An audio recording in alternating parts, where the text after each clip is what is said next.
Hi, Hi, we are the Catherines, and we'll be discussing parenting and cultural influences on development. which falls under the personal, social, and moral development category.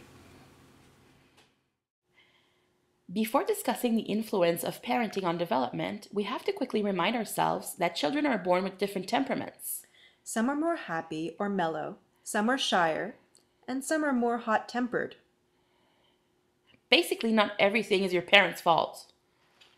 However, according to researchers, parents do have a fair amount of influence on their children's development. Think nature versus nurture. Of course, there are all kinds of parents, which means they will have different impacts on the emotional, social, and moral development of their kids. Psychologist Diana Baumrind is one of the most well-known researchers on parenting styles. Her pillar theory draws relationships between basic parenting styles and children's behavior.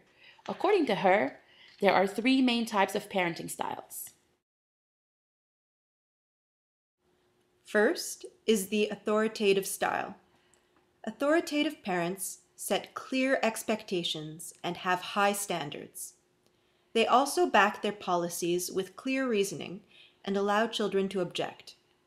These parents are strict, but fair and loving.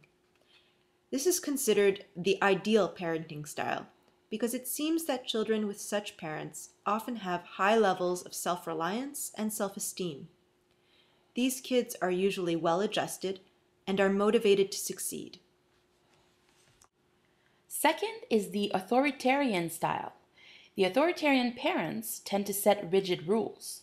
They demand obedience and use strategies such as the silent treatment or threats, like threats to kick their kids out, to force a child to conform. These parents are more likely to use physical punishment or verbal insults to get the kids to behave the way they deem appropriate. They lack the warmth of the authoritative parents, and there is no verbal give and take. It's their way or the highway. What are the children of these parents like? Yes, they're often well-behaved kids, but they're also more likely to be moody and anxious, and they are likely to do things behind their parents' back. Better to ask for forgiveness than permission. Third is the permissive style. The permissive parents tend not to punish and instead manipulate or reason with their children to get the desired behavior. Some permissive parents can be seen as overly indulgent, meaning they love their children, but they don't set any limits. Permissive parents can also be uninvolved, which means on top of not setting boundaries, they act distant and cold. With this style comes very few demands or consequences. How does that impact the children?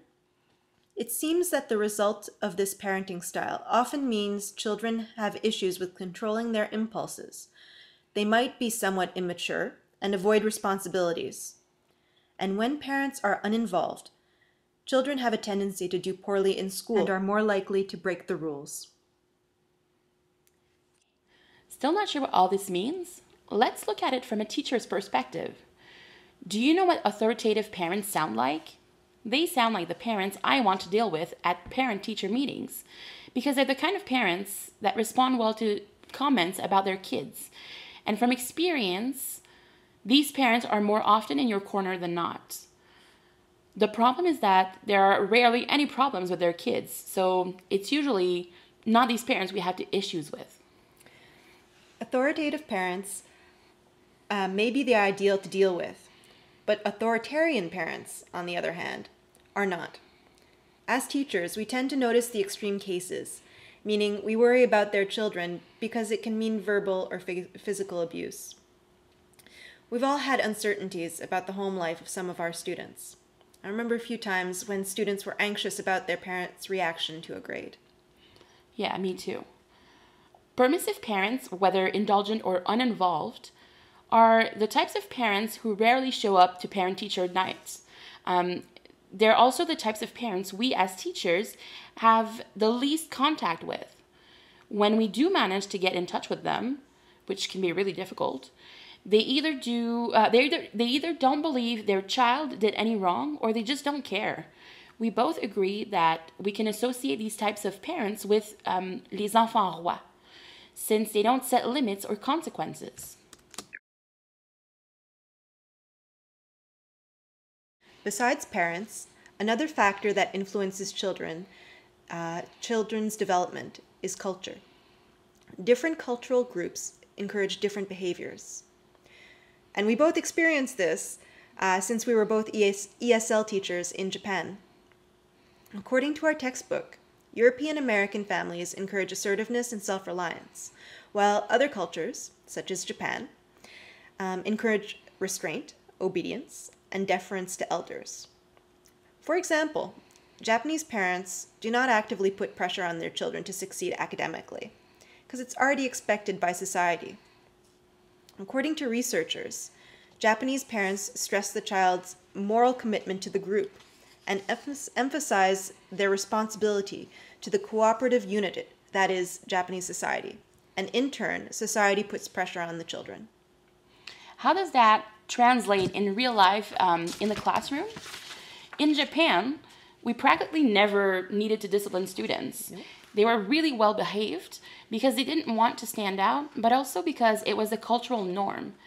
It wasn't directly related to parenting style. Discipline is ingrained in their culture. That sounds wonderful, but the downside is that it's very difficult to get a student to speak up or to give their opinion. Pretty impossible. Very much. Group work was kind of boring.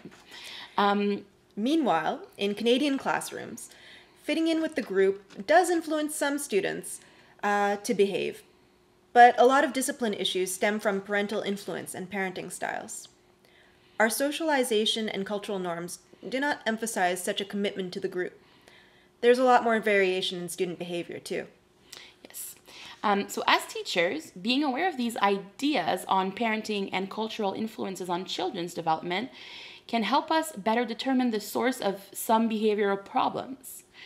It's important to remember, though, that some students do well despite bad conditions at home, and the reverse is also true. Of course, parents and culture are not the only factors influencing student behaviors, but they are a good starting point. Thank you. Thanks. Bye.